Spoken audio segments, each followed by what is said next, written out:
Cebu, Charlan S. Hugalbo. His project title, Everlasting Lettuce Chips.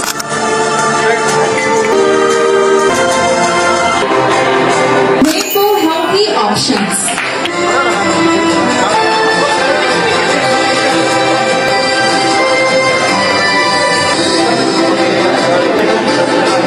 In their project, Alzap's Moringa Mushroom Chicharron.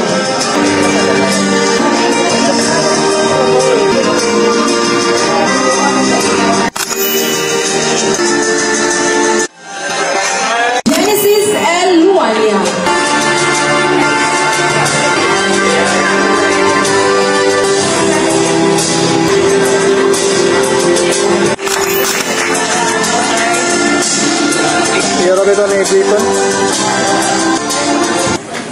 His project is Rainbow Healthy Options.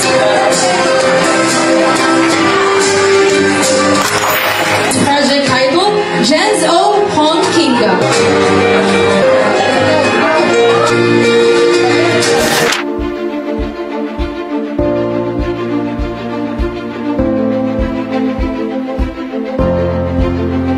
Young Farmers, ayong buntag ka na puntanan. I joined this Young Farmers Challenge. It is because it has been my dream to be a businessman.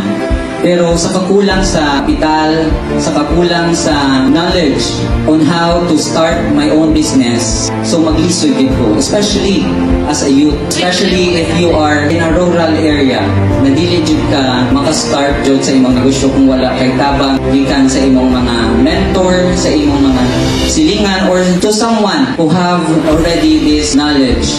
Ako, mapasanalamaton jud ko sa Department of Agriculture o sa to ang mugna jud ani sa Young Farmers Challenge. Natagaan ko opportunity. It is a privilege, an opportunity for me to be part of this Young Farmers Challenge and also to receive financial assistance. Ang maingon na ako sa atong mga kabatanunan kapag karon o sa future, let us not be afraid to get our hands dirty. Let us continue to prove our government. Let's continue to prove our society that we as youth can make a change.